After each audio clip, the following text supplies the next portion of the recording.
Well, today we're here at Grand Army Plaza, and of course everyone knows the significance of Grand Army Plaza.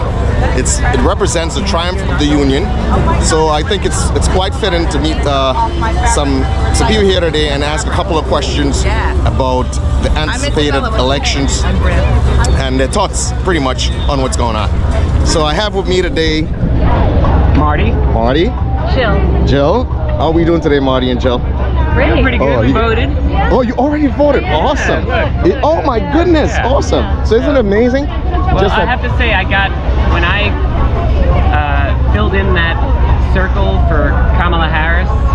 Okay, so here it is, disclosure. We know exactly who we voted for. I have no problem. We're not shy. Yeah, we're not shy about Absolutely, that. When I filled that in, this is really hard to do. You felt relieved? I fill it in for her and so I think we're just going to go right up represents to senior, and, then we'll and how much I believe in her was I got a real flutter. Good feeling. Awesome. It was momentarily because then I went back and thought about the wider election and all the panic and all the stress about it. But there was a moment, at least. There was a beautiful moment. Absolutely.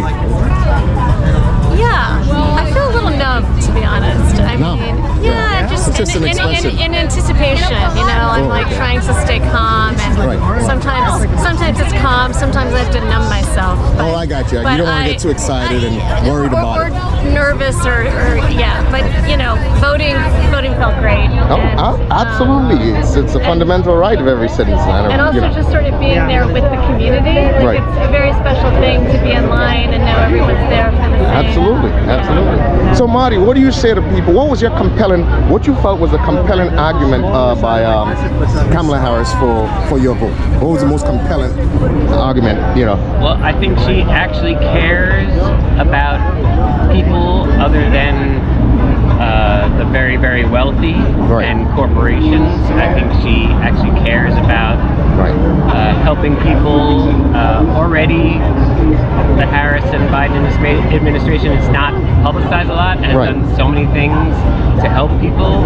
Unfortunately, the messaging gets all warbled and the media doesn't do a great job of giving credit where credit is due. But I think she has a really progressive vision for how to help middle class people, how to help poor people.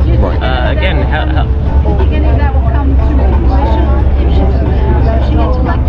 Well, I'll definitely give you a chance. You can get on it. Let's give Marty a little chance. I'll definitely come to you. I think it's a good conversation.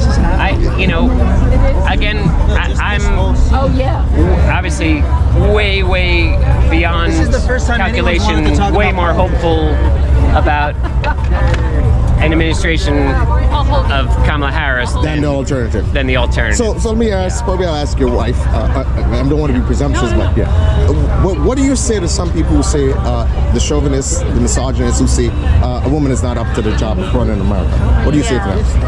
Well, that's just ridiculous. It's ridiculous. Is what I say. Yeah, no, we need a woman in the office. I think I sincerely believe that. And what do you think that a woman will actually bring to the office of the presidency? Well, I don't like to talk, in generalities, but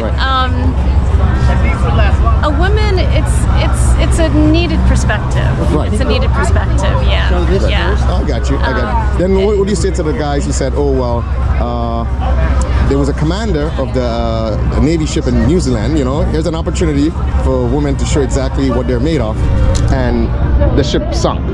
And they're saying, and guys was being all misogynistic about it, chauvinistic about it. Say, I told you a woman can't do anything. I know. What do you say to that? I know. I said that's absolutely absurd. And I think what they try to pin on women for their own, it's a means to an end for them. They know exactly what they feel and the kind of world they want to live in, and that is absolutely not the world I want to live in. So So this is a question for each of you guys.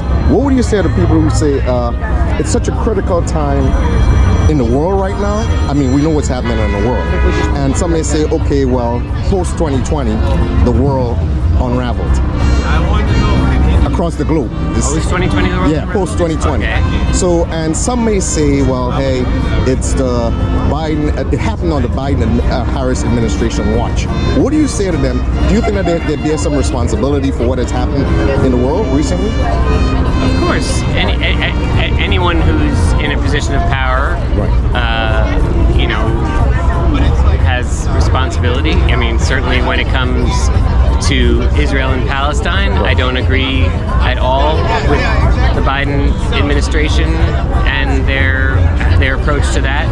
But what do you think? What approach you're talking about specifically? What? I think I don't agree in their abject support of Israel's military operations. Okay, the military aspect of it. Okay. Yeah. Gotcha. So, but on the other hand, I think again it would be way worse under Trump administration. I think again, Biden and Harris up till now have, you know, certainly been pro the alliances and the foreign policy alliances that, you know, our country has been involved with for years. Again, I have a lot of disagreements with a lot of that, but again, the alternative is way worse and way more chaos and way more towards dictators and totalitarian regimes and like that. Well, yeah, we've heard a lot about dictators and fascists and alleging that Donald Trump is probably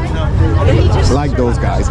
But personally, I believe that a lot of it is fear mongering. And the reason I say that, a lot of it is what? It's fear mongering. And the reason I say that, I'll tell you the reason I say that, is that if we understand government 101, there's no way a president in America could be a dictator. He could have it in his head, but there's so many checks and balances that he possibly the checks, unfortunately, the checks and balances are getting less and less because Trump, I think they've become was able more. to stack the Supreme Court. They've already given the president way more power and way less checks on that. Well, as I say about fact checking stuff, let's be a little truthful. Is he didn't stack, but of course he got people who were actually in concert with his, conservative positions. So it wasn't a stack.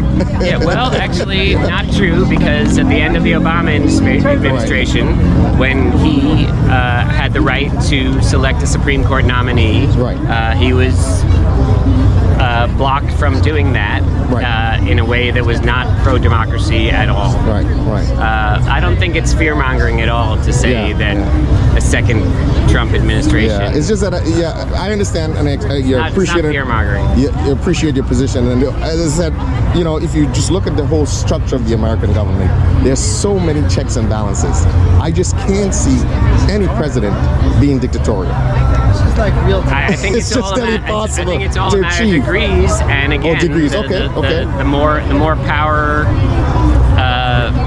someone like him is given, the more chaos and destruction can be sown. Right. And then some may have the counter argument which says that, okay, well, there's been a lot of chaos post 2020 in the world. I mean, we're seeing I don't think in my wars lifetime and death and destruction unseen in 60 years. No, that didn't start in 2020. Right. And so you figure there were policies before that actually initiated what's going on in the world right now? course. I just want to thank you guys so much. Appreciate give me the opportunity to have an interview with you, and you can check it out on Hanovi Global Network. I will say one more thing about Harris and the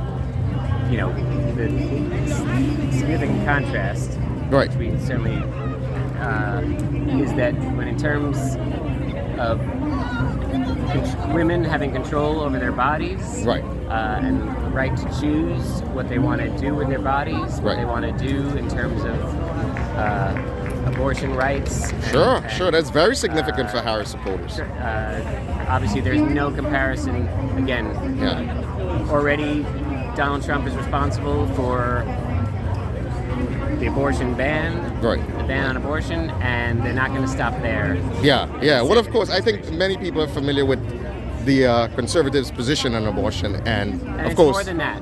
They want control over every part of your personal lives. Wow. Yeah. Well, it's contradictory, right? Because you tend to believe that Republicans say they're all about freedom of the individual, self-determination. So you think it's hypocrisy in some respects? That's for sure. To say the least, Okay. Well, So, as again, I said, I really appreciate this. Good luck with everything. I hope that, there's some sort of semblance of peace in the world post, November 5th.